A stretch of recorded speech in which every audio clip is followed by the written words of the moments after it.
In the year 2000, a scholar named Rob looked around at the nation and stifled a sob. He counted the ballots, the picnics, the clubs, the Elks and the Shriners, the Rotary Dubs. He charted a graph that was steeping and prone and published a tome called Bowling Alone. For once, we had leagues where we'd rent ugly shoes and smell other people and share local news.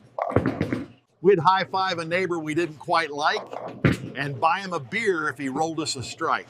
But Putnam predicted the coming of gloom.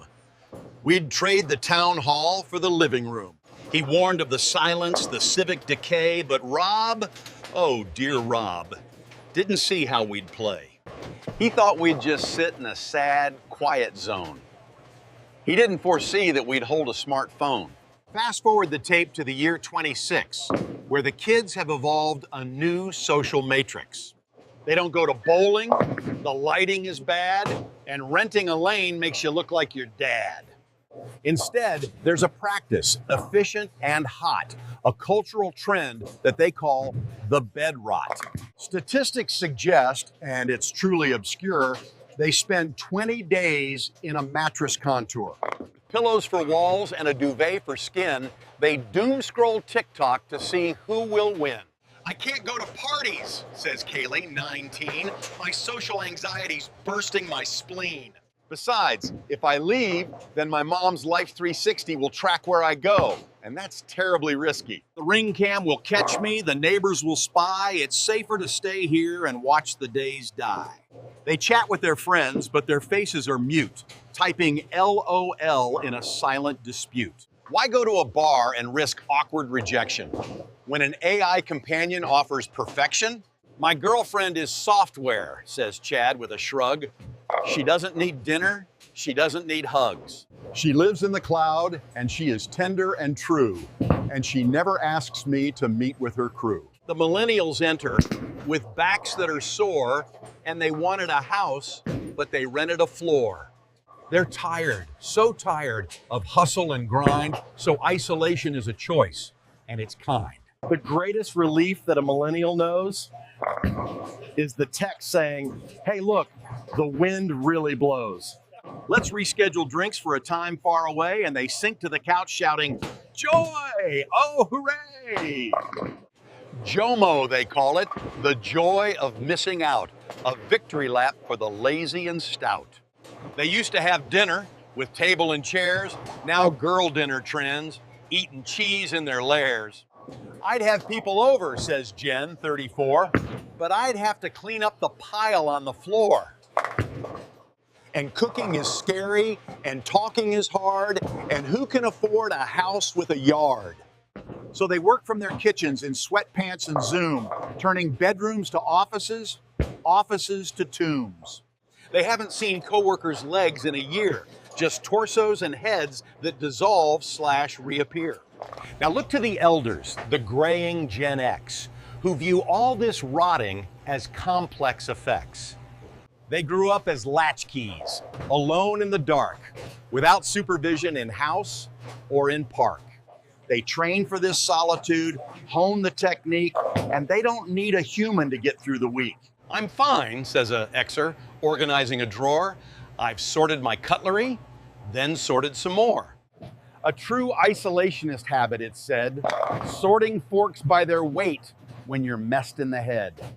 I don't need a party, I don't need a crowd, and the music today is confusing and loud.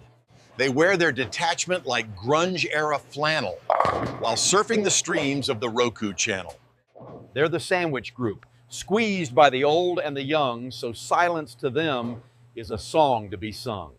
They're not bowling alone out of sadness or spite, but they just want the house to be empty tonight. The boomers are aging in houses of brick, and some have learned iPad and learned it too quick. They traded the bridge club for Facebook debates and yelling at strangers in faraway states. The community center is dusty and closed, the bingo hall shuttered, the garden unhosed. So they sit in the glow of the cable news fight, convinced that the neighbors are not acting right. I'd go out, says Barb, but the world is on fire. At least that is what I was told by The Wire. But sadder statistics are starting to bloom. The U-shaped curve of the loneliness room. Widows who speak to the news anchor's eyes and wait for a like as a lovely surprise. They bowled in the leagues. They remember the score. But nobody knocks on the heavy oak door. And how do we do it? What tools do we use to ensure that we never have encounters to bruise? We have DoorDash deliver our burgers and fries so we don't have to look in a server's dead eyes. Just leave at the door is the instruction we type, avoiding the small talk, the weather, the gripe. We have Peloton bikes so we spin in the den and never smell sweat from the bodies of men. We have Netflix and Hulu to fill up the brain and noise-canceling headphones to block out the rain. We have self-checkout lanes, and so we don't say hello, and we scan our own baggage and pack it and go. We've optimized friction right out of our days and created a frictionless, lonely malaise. Why deal with a human, unpredictable, crude? When an algorithm knows how to set up the mood? It's funny, you see, in a dark, twisted way, we're more connected than ever, they say. I know what a stranger is eating in Spain, but I don't know the neighbor who lives in the lane. I have 5,000 friends on a digital list, but if I went missing, would I truly be missed? We're rotting in bed 20 days every year, while outside the window, the skies are quite clear. We're dressing up formally, Lord Byron style, to eat noodles alone and to stay there a while. We're talking to dogs with a complex syntax and paying subscriptions for digital cracks. So here is the lesson from Putnam's old book. Take a moment to pause and take a good look. The bowling alley is quiet and dim. The shoes are all dusty. The prospects are grim. But maybe, just maybe, the gutters aren't true. Maybe the spare is waiting for you. It takes 30 seconds to text a real friend, "Hey, wanna grab coffee?" and press the word send. It's scary, I know. You might have to speak, you might have to shower or wash for the week. You might have to listen to stories you hate or argue on politics, religion, or fate.